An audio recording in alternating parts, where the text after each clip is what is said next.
What is the Trust Fund for Victims, and how does it support people impacted by war?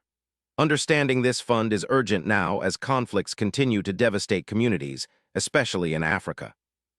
The Trust Fund for Victims plays a vital role in helping people impacted by war, especially in African countries. Through humanitarian efforts led by organizations like the World Peace Mission, it offers assistance to communities devastated by conflict.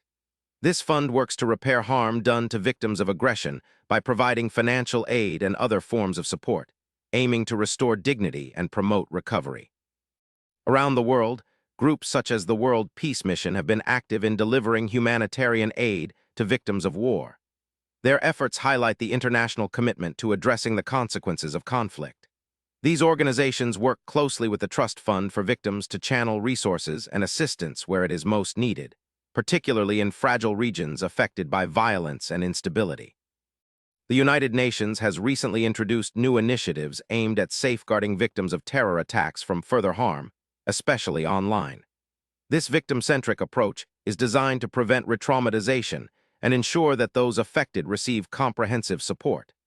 These measures complement the work of the Trust Fund for Victims by addressing modern challenges faced by victims in the digital age. Life for victims caught in conflict zones is often harrowing. For example, in crisis situations like the early moments after attacks, many people face life-threatening scenarios without quick access to assistance. The Trust Fund for Victims aims to alleviate some of this suffering by providing crucial aid and support to those struggling to survive the aftermath of war. What this means for you is understanding how global efforts like the Trust Fund for Victims help rebuild lives torn apart by war. Staying informed encourages support for humanitarian initiatives and reminds us that victims need ongoing help. Subscribe to stay updated on how world organizations work to protect and restore those impacted by conflict.